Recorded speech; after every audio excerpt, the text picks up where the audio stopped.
আচম্বিতে নফরচন্দ্র অত্যন্ত ক্ষিপ্র গতিতে সুন্দরবাবুর বুকের মাঝখানে করলে পদাঘাত এবং বাবুমান সুন্দরবাবুর দেহ ঠিকরে গিয়ে পড়ল হুড়মুড় করে একেবারে জয়ন্তর উপরে এবং সঙ্গে সঙ্গে ঘর কাঁপিয়ে আগ্নেয়াস্ত্রের গর্জন ও গরুভার দেহ পতনের শব্দ।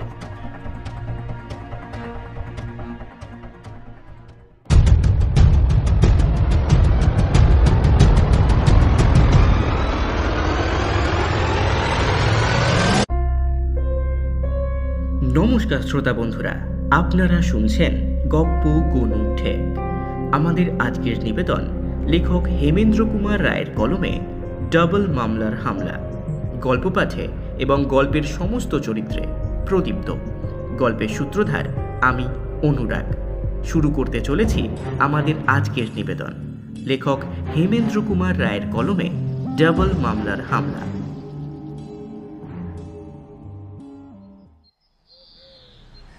আজকের প্রাতরাশটা হয়েছিল পুরোদস্তর পুরনো ভোজনের সামনে। চায়ের পেয়ালায় অন্তিম চুমুক দিয়ে এবং একটি আরামসূচক আ শব্দ উচ্চারণ করে ফেললেন ডিটেকটিভ ইন্সপেক্টর সুন্দরবাবু। দৈনিক প্রভাতী খানাপিনার অব্যাহতি পরেই উল্লেখযোগ্য সংবাদ পরিবেশনের ভার ছিল মানিকের উপরে। সে সামনের টেবিলের উপর থেকে টেনে নিল খবরের কাগজখানা। জয়ন্ত বার করলে তার রূপোর শামুকের নস্যদানি। সে একটি নস্য নাসিকার সাহায্যে আকর্ষণ করতেই সুন্দরবাবু বিকৃত মুখে বলে উঠলেন, তোমার এই নোংরা সেকেলে নেশাটা তুমি কি কুশমিনকালেও ছাড়তে পারবে না হে? জয়ন্ত বললে, কে বলে নস্য সেকেলে নেশা? সব ব্যাপারেই উঠতি পড়তি আছে। নস্যেরও রেওয়াজ মাঝে কিছু কমে গিয়েছিল বটে, কিন্তু পাশ্চাত্য দেশে নস্যের চলন আবার নতুন করে শুরু হয়েছে। আপনি কি জানেন এই ইংল্যান্ডে বৎসরে ৬৫ লক্ষ টাকার নস্য তৈরি হয়? সুন্দরবাবু বললেন, বলো কি হে, খামুখা ৮,১৫,০০,০০০ টাকা নস্যাৎ? বড়ই বড়ই বড়ই অন্যায়। আগে হ্যাঁ, নস্য নোংরা নয় মশাই, নস্য হচ্ছে রাজকীয় নেশা, তার আভিজাত্য অতুলনীয়। নস্যের উৎপত্তি আমেরিকায়। পঞ্চদশ শতাব্দীতে দ্বিতীয়বার সেখানে গিয়ে কলম্বাস তার ব্যবহার দেখে এসেছিলেন। ১৬ শতাব্দীতে নস্যের আমদানি হয় ইউরোপে।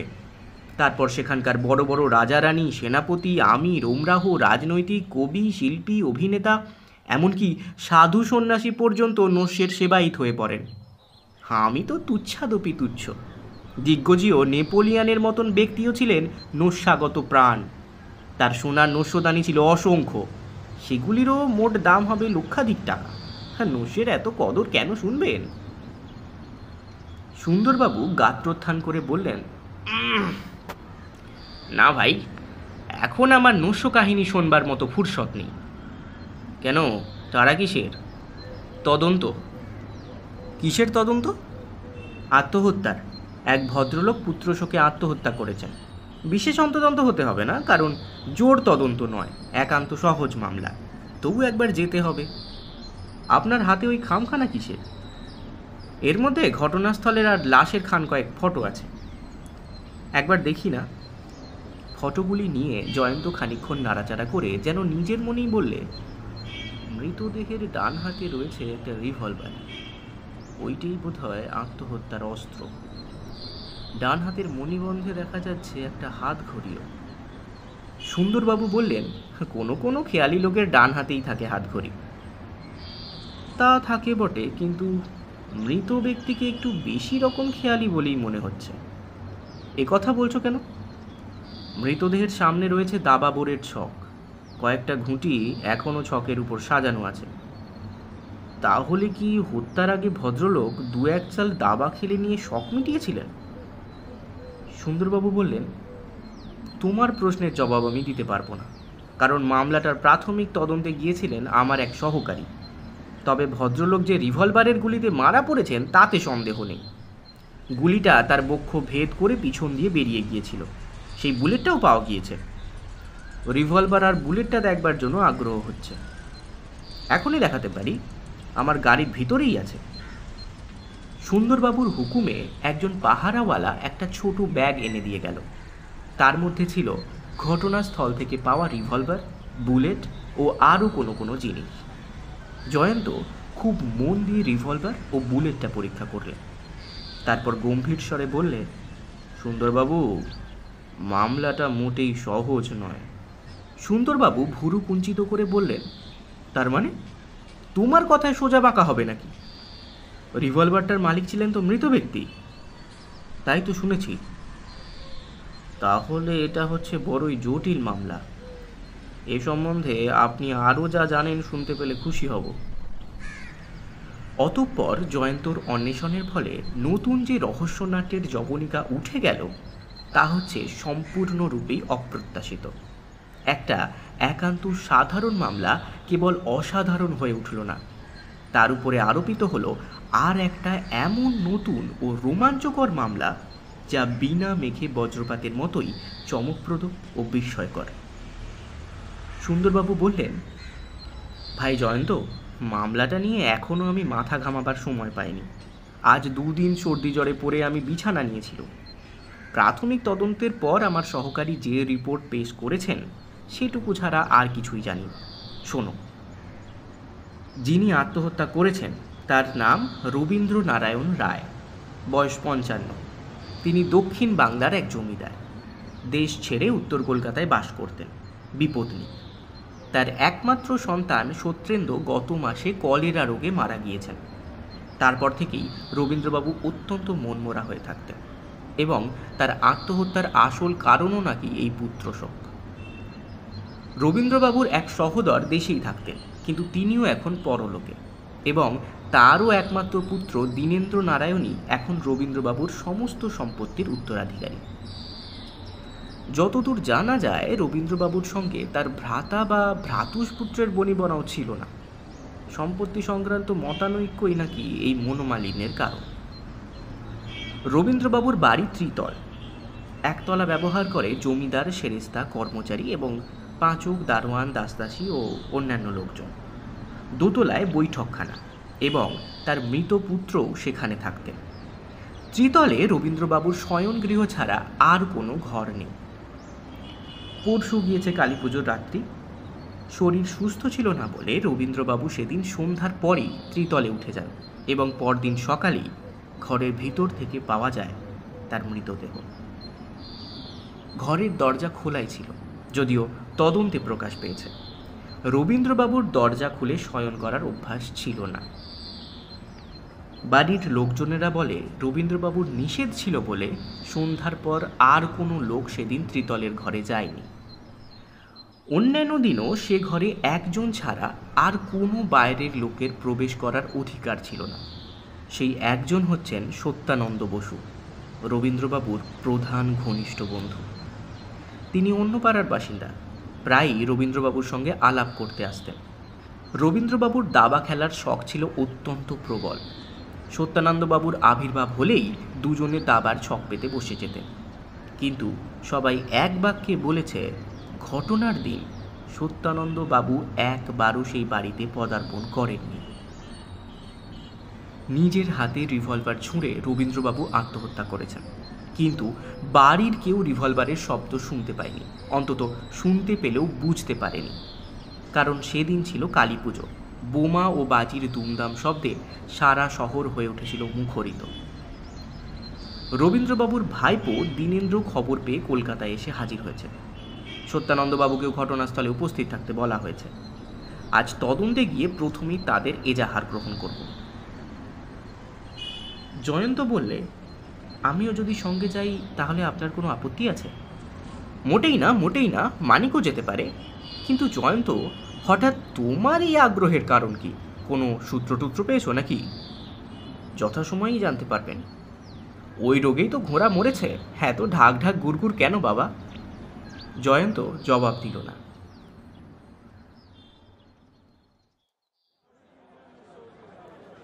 রবীন্দ্র নারায়ণের বাড়ি। সদর দরজায় পুলিশ পাহারা।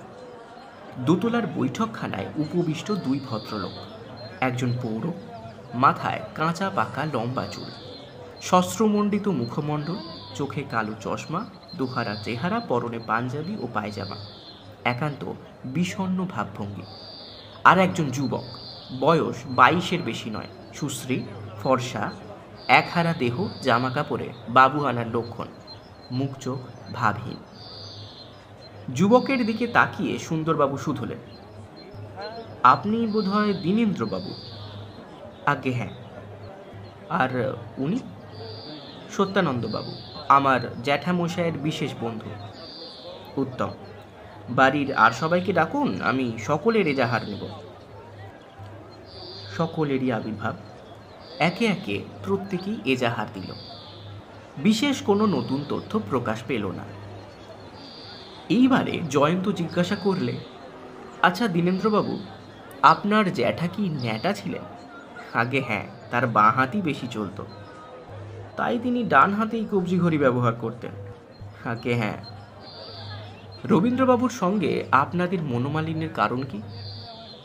কিঞ্চিত ইতস্তত করে দীনেন্দ্র বললে, মনোমালিন্যের উৎপত্তি হয় 3টি মুক্তোর জন্য। 3টি মুক্ত? হ্যাঁ, 3টি মূল্যবান মুক্ত। ব্যাপারটা বুঝতে পারলুম না। বুঝিয়ে বলছি। আমার পিতামহ সুরেন্দ্রনারায়ণ রায়ের জন্যই আমাদের বংশের সমৃদ্ধি আরম্ভ হয়। সিপাহী বিপ্লবের সময়ে তিনি ইংরেজ ফৌজে রসদ বিভাগের পদস্থ কর্মচারী হয়ে পশ্চিম ভারতে গিয়েছিলেন। সেই দেশব্যাপী অশান্তি আর বিশৃঙ্খলার যুগে কী উপায়ে জানি না, তিনি প্রচুর ধন দৌলতের মালিক হয়ে দেশে ফিরে আসেন। তার সংগ্রহের মধ্যে ছিল 3টি অপূর্ব ও অমূল্য মুক্ত। শুনেছি তিনি তা পেয়েছিলেন কোনো ভাগ্যহীন নবাবের কাছ থেকে। মুক্ত 3টি আমিও দেখেছি। 2টির আকার পায়রার ডিমের মতো, একটি আরও বড়। তেমন বড় মুক্ত আমি আগে কখনো দেখিনি। আজকের বাজারে তাদের দাম অন্তত 2-2.5 লক্ষ টাকাও হতে পারে। এই মুক্ত 3টি আমার পিতামহের অধিকারে আসে উত্তরাধিকার সূত্রে।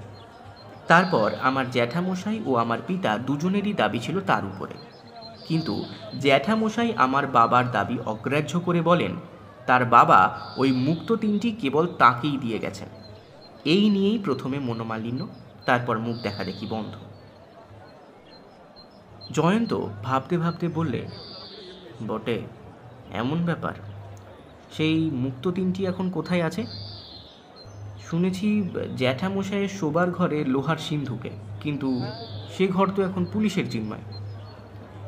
সুন্দরবাবু করলেন একটি নিষ্ঠুর প্রশ্ন, তাহলে রবীন্দ্রবাবুর মৃত্যুর ফলে আপনি সবচেয়ে বেশি লাভবান হবেন?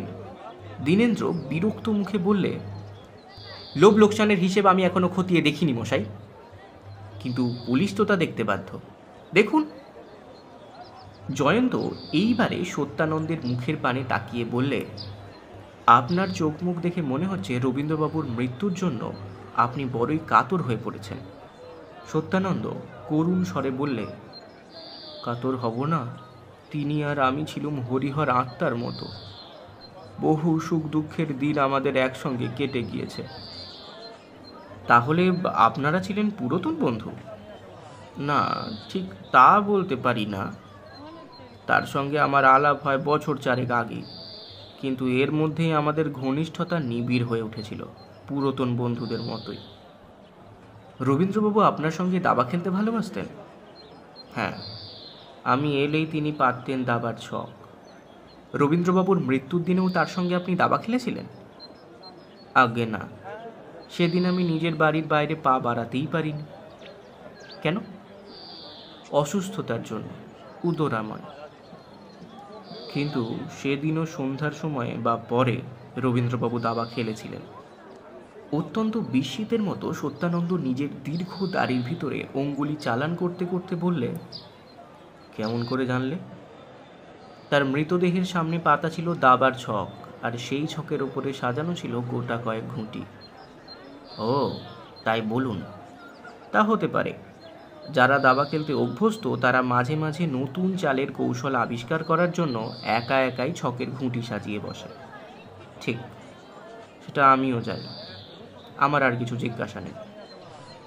সুন্দরবাবু প্রথমে সদল বলে বাড়ির একতলার সর্বত্র ঘুরে ঘুরে দেখলেন, তারপর দ্বিতল, 4খানা বাস করার ঘর, তারপর পায়খানা ও গোসলখানা।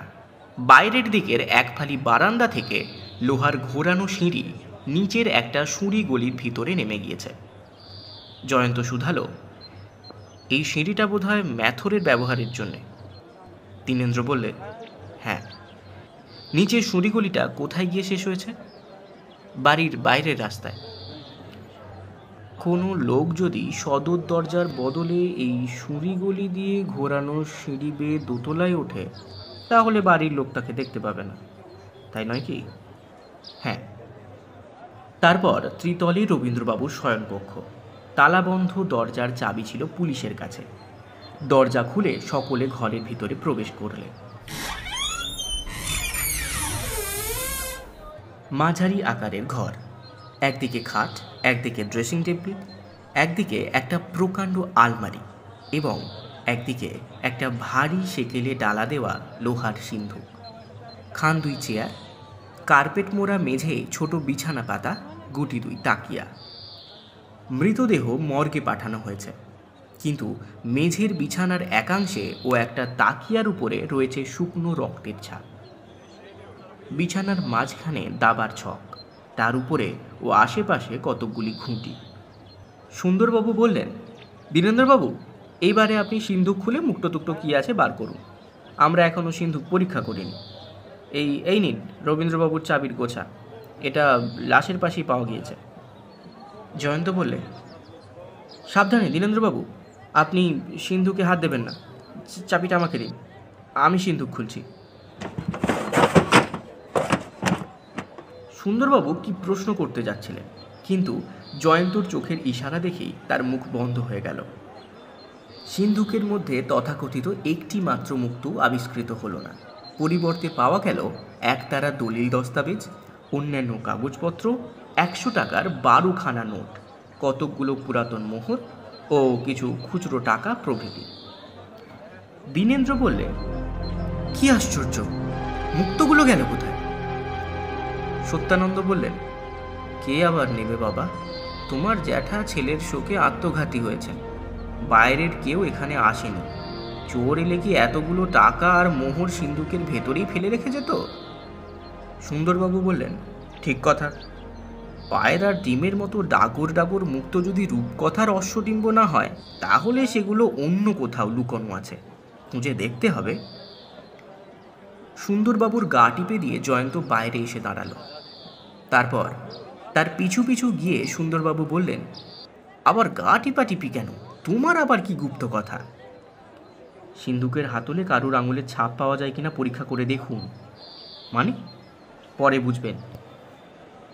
দিন 2 পরে দূরভাষের মধ্যস্থতায় শ্রুতিগোচর হলো থানায় বিরাজমান সুন্দরবাবুর উত্তেজিত কণ্ঠস্বর। হ্যালো জয়ন্ত, শোনো, তুমি যা বলেছ তাই। আমি কি বলেছি? রবীন্দ্রনারায়ণ রায় আত্মহত্যা করেনি। নবীন সহকারীর উপর নির্ভর না করে একটু মাথা ঘামালে আপনিও এটা বুঝতে পারতেন। আমি কিন্তু তোমার চেয়েও বড় একটা আবিষ্কার করেছি। আপনাকে অভিনন্দন দিচ্ছি। তারপর থেকে আমার অবস্থা হয়েছে কিরকম জানো, যাকে বলে একেবারে শশে মেরা। ভাবনার কথা। সব শুনলে তোমারও আক্কেল গুরুম হয়ে যাবে। ভয়ের কথা। ফোন ছেড়ে সবাইকে থানায় ছুটে এসো। যথা আজ্ঞা। থানায় গিয়ে জয়ন্ত দেখলে সুন্দরবাবু তখনও উত্তেজিতভাবে ঘরের ভিতর পদচালনা করছে। তো সুন্দরবাবু, অতিথি হাজির, আপনার সন্দেহ পরিবেশন করুন। তিষ্ঠক্ষণকাল। রবীন্দ্রবাবু যে আত্মহত্যা করেননি সেটা তুমি কেমন করে ধরতে পারলে, আগে সেই কথাই বলো। দেখলুম মৃতের ডান হাতে রয়েছে হাতঘড়ি। কোনো কোনো খেয়ালি ব্যক্তি ডান হাতেও ঘড়ি ধারণ করে বটে, কিন্তু সেটা হচ্ছে ব্যতিক্রম।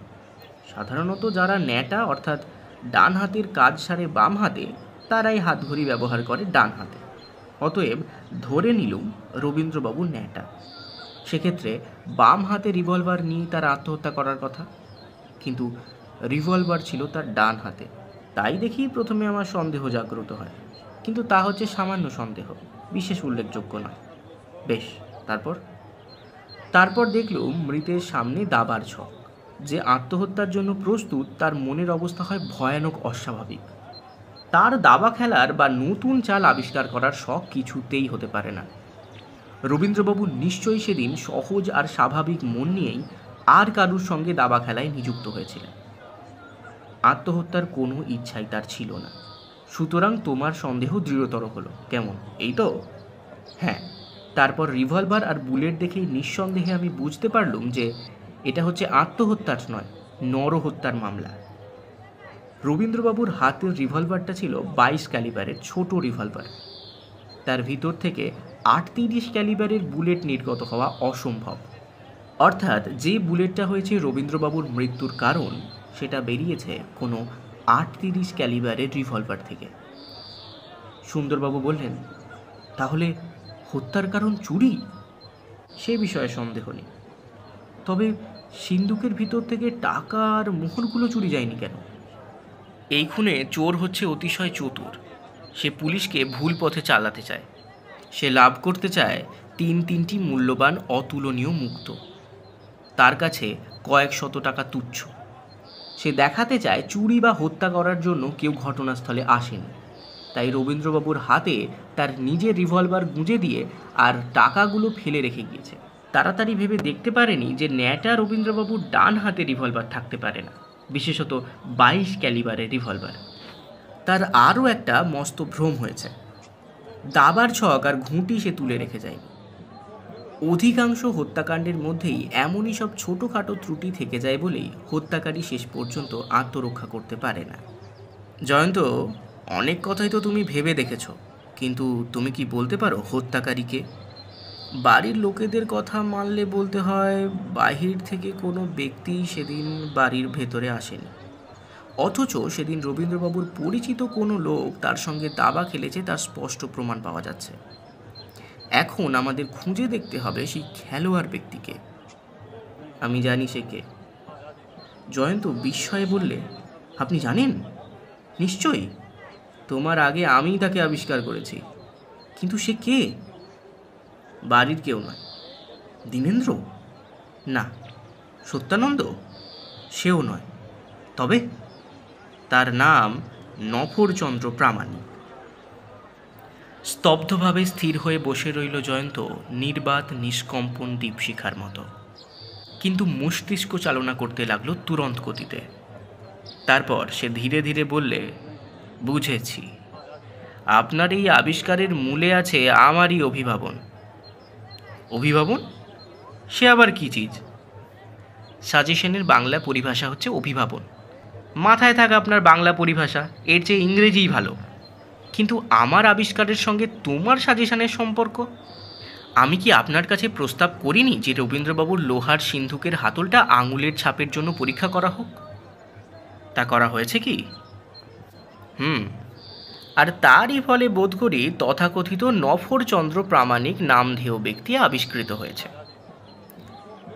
সুন্দরবাবু ফিক করে হেসে ফেলে বললেন, ভায়া হে, তোমার ওপরে টেক্কা মারা অসম্ভব দেখছি। ঠিক তাই, সিন্ধুকের হাতলে ছিল আঙুলের ছাপ। পুলিশের ফাইলে সেই আঙুলের ছাপের জোড়া পাওয়া গেছে। সে ছাপ হচ্ছে নফরচন্দ্র প্রামাণিকের। ওই মহাপুরুষের পরিচয় কি? অতিশয় চিত্তোত্তেজক। পুলিশের কাছে রক্ষিত অপরাধীদের ইতিহাসে দেখি 7 বৎসর আগে নফরচন্দ্র একটা খুনের মামলায় জড়িয়ে পড়ে, কিন্তু উপযোগী প্রমাণের অভাবে খালাস পায়। তার পরের বৎসরই দুটো খুন আর অর্থ লুণ্ঠন করে সে আবার অভিযুক্ত হয় রাহাজানির মামলায়। বিচারে তার প্রতি 15 বৎসর কারাবাসের হুকুম হয়, কিন্তু 5 বৎসর আগে সে জেল ভেঙে পালিয়ে যায়। সেই থেকেই নফরচন্দ্র ফেরার। যে তাকে জীবিত বা মৃত অবস্থায় ধরে দিতে পারবে তাকে 5,000 টাকা পুরস্কার দেওয়া হবে। আপনি তাকে দেখেছেন? না, তার কোনো মামলায় আমার হাতে আসেনি। নফরচন্দ্র যখন দাগি আসামি, পুলিশের কাছে নিশ্চয়ই তার ফটো আছে। আছে বই কি, এই নাও। শস্ত্রগুম্ফহীন এক সাধারণ চেহারার লোক, সুশ্রী বা কুশ্রী কিছুই বলা যায় না।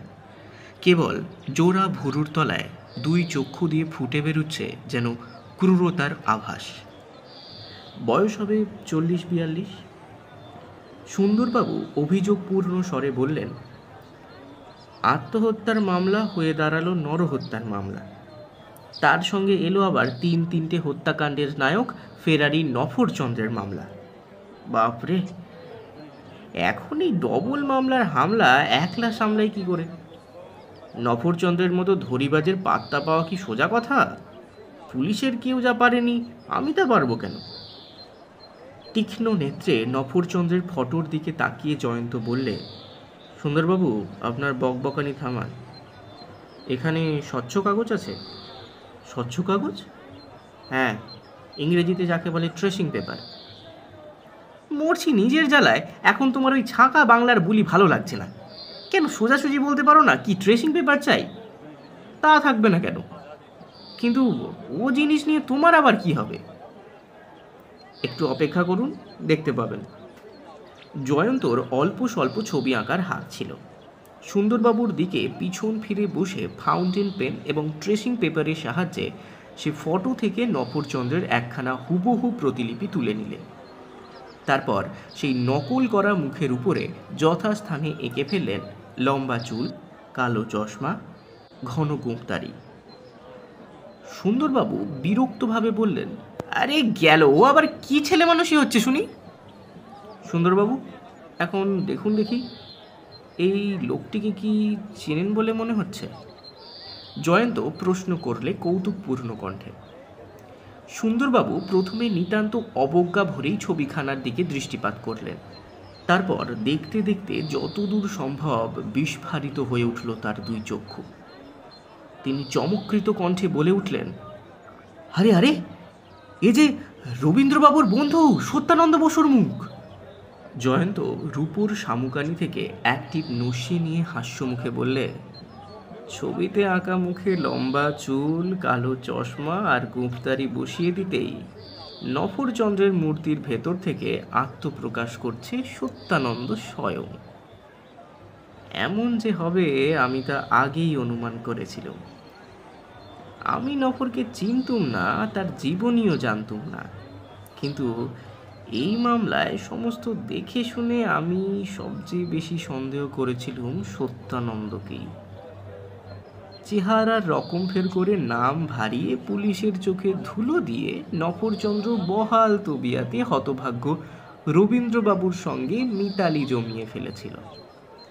প্রথম থেকেই তার কুদৃষ্টি ছিল সেই মুক্ত তিনটির উপরে। সকলের অগোচরে সুরিপথ দিয়ে ঢুকে ম্যাথরের সেই সিঁড়ি বেয়ে উপরে উঠে সে পাপ কার্য সেরে আবার অদৃশ্য হয়েছিল। কিন্তু এইবারে তাকে মুখোশ খুলতেই হবে। নফরচন্দ্র এখনো আমাদের নাগালের মধ্যেই আছে, কারণ এখনো সে সন্দেহ করতে পারেনি যে আমরা তাকে সন্দেহ করেছি। সুতরাং উঠুন, জাগুন, ছুটুন সবাই নফরচন্দ্র ওরফে সত্যানন্দের আস্তানার দিকে। তথাস্তু তথাস্তু তথাস্তু। নফর ওরফে সত্যানন্দের বাড়ি। চারিদিকে পুলিশ পাহারা বসিয়ে সদরে কড়া নাড়তে নাড়তে সুন্দরবাবু ডাকলেন, সত্যানন্দবাবু, সত্যানন্দবাবু। বারান্দা থেকে উঁকি মারলে সত্যানন্দের মুখ।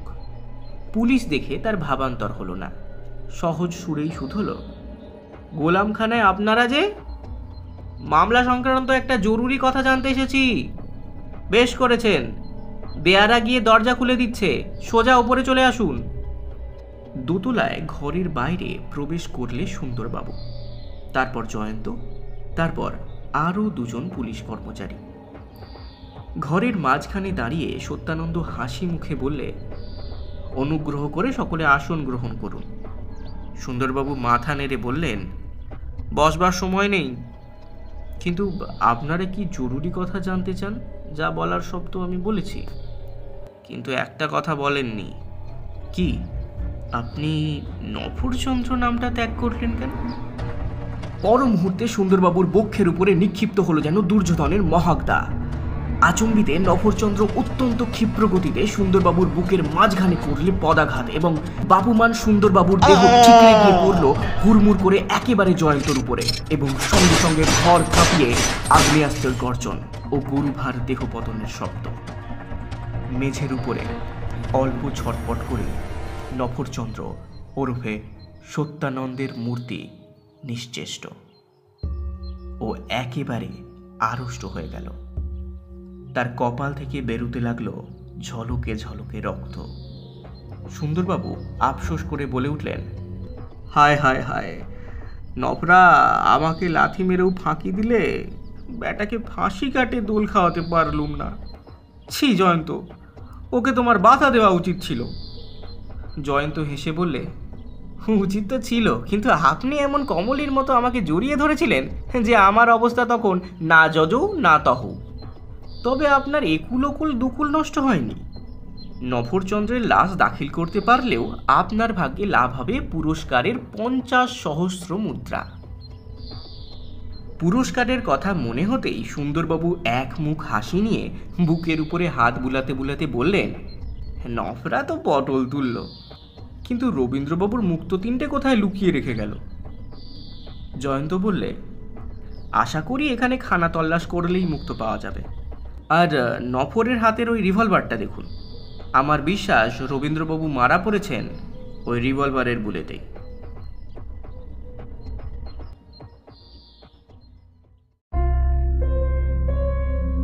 আপনারা শুনছিলেন লেখক হেমেন্দ্র কুমার রায়ের কলমে ডাবল মামলার হামলা।